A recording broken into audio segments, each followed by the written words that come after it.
Question number 20 काफी easy है और इंपॉर्टेंट भी है, तो ध्यान से देखना, सब कुछ बढ़िया समझ में आएगा आपको। In a bank principal increase at the rate of R% per year. एक बैंक है, उसमें आपने कुछ रुपए दिए।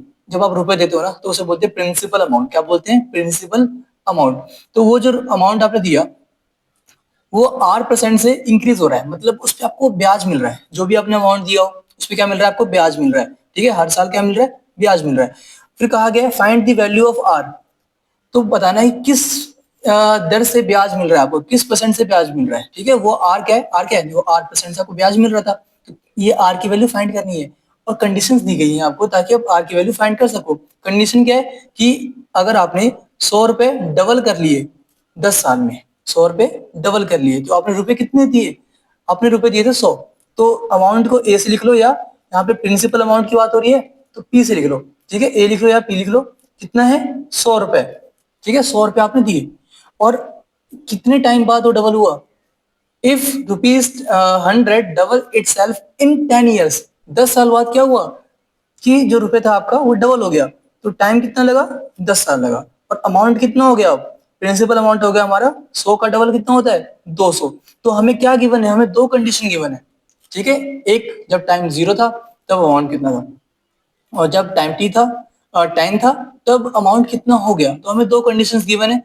क्वेश्चन नंबर 19 की तरह हो गया, सेम टू सेम है ना। दो कंडीशन गिवन है तो दो कांस्टेंट होंगे पक्का, और हमें इनकी हेल्प से वो फाइंड करने हैं। ठीक है, तो देखते हैं क्या क्या कहा गया है।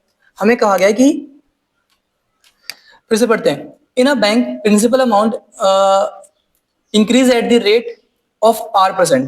तो जो प्रिंसिपल अमाउंट है मतलब DP अपॉन DT चेंज हो रहा है R% के रेट से। R% किसका? किस पे ब्याज मिलता है आपको?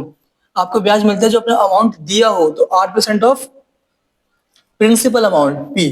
ठीक है, इस P जो आपने दिया है, स्टार्टिंग में P कितना था? 100 रुपए।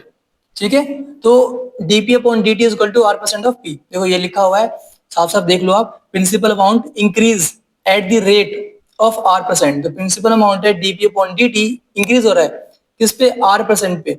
ठीक है, तो R% किसका? प्रिंसिपल अमाउंट का। तो किसी को अगर आपको लिखना हो 5%, तो कैसे लिखोगे इसको आप? 5/100 ऐसे लिखते हैं ना, परसेंट को नंबर में। तो वैसे यहाँ पे R% है, कैसे लिखोगे इसको आप?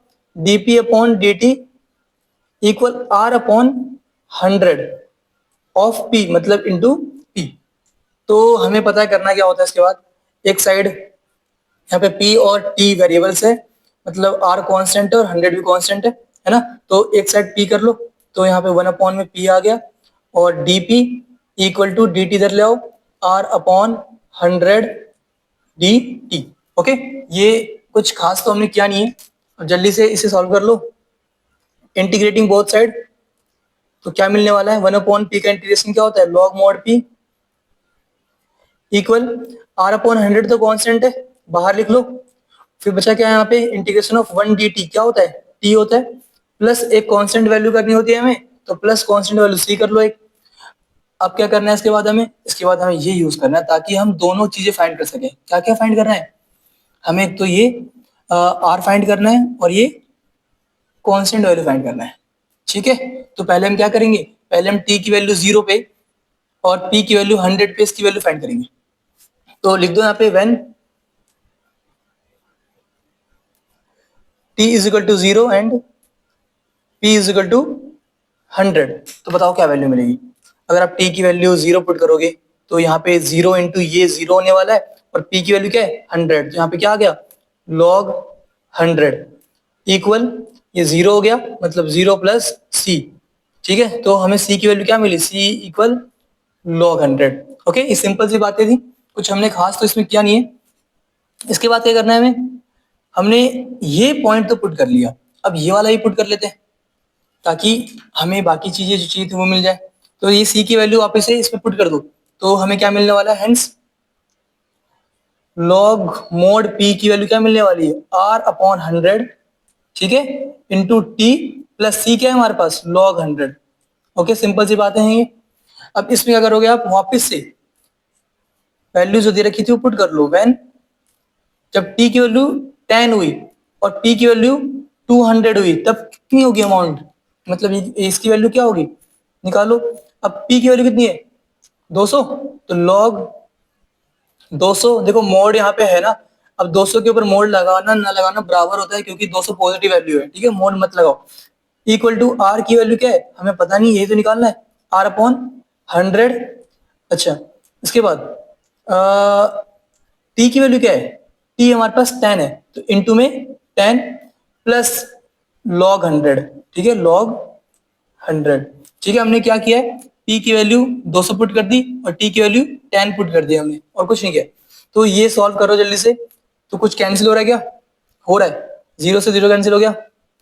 इसके अलावा लॉग को इधर ले आओ, तो log 200 minus log 100 equal to r upon 10। Okay, r upon 10, तो ये क्या आ गया, log a minus log b क्या होता है हमारा, लॉग ए लिख दूं मैं यहाँ पे, लॉग या एम माइनस लॉग एन बोल लो, क्या होता है हमारा, लॉग एम अपॉन एन। मानते हो इस बात को, फॉर्मूला याद तो होगा ही है। तो लॉग 200 अपॉन में 100 क्या आएगा, लॉग 200 अपॉन में 100, ठीक है। तो ये टू जीरो से जीरो कैंसिल, ये भी कैंसिल, तो 2 अपॉन 1 2 होता है, तो इसकी वैल्यू आने वाली है सिर्फ log 2 equal r upon 100। Okay, हमें आर की वैल्यू फाइंड करनी है ना, तो आर की वैल्यू फाइंड करते हैं। तो बताओ आर की वैल्यू क्या आएगी,